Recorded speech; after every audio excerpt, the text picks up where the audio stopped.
నమ శివాయ. శివాయ గురవే నమః. మనకి పొద్దున్న లేస్తే ఎన్నో టెన్షన్లు, ఎన్నో బాధలు, ఎన్నో చెప్పుకోలేని బాధలు, చేసిన అప్పులు గుర్తొస్తుంటాయి. అలా చెడు ఆలోచనలు వస్తుంటే మనకి ఏం చేయాలో అర్థం కాదు. అలాంటప్పుడు మన దేవాలయం వెళుతుంటారు అలాంటి వారు కొంతమంది. వెళ్ళిన వారు ప్రశాంతంగా స్వామిని చూస్తూ ఉండిపోతుంటారు. అలా చేసే క్రమంలో కొంచెం తప్పులు చేస్తుంటారు. మనం అలాంటి చేయాలి అంటే కొంచెం ప్రశాంతంగా, మనం దేవాలయం వస్తే ప్రశాంతంగా ఉండాలి అంటే రాగానే స్వామిని దర్శించుకొని ప్రదక్షిణం చేయాలి. ప్రదక్షిణ అయిపోయిన తర్వాత అచ్చనామాలను గోత్రనామాలుగా పూజ చేయించుకొని అయిపోయిన తర్వాత కూర్చోవాలండి.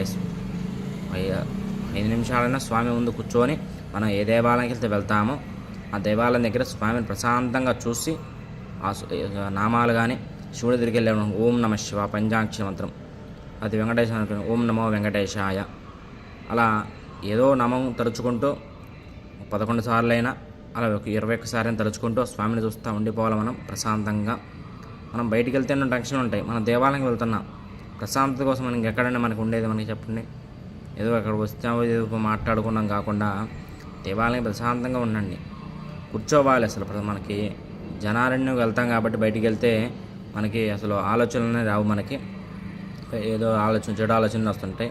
మన దేవాలయంకి వెళ్తే ప్రశాంతత కోసం మన దేవాలయంకి వస్తుంటారు.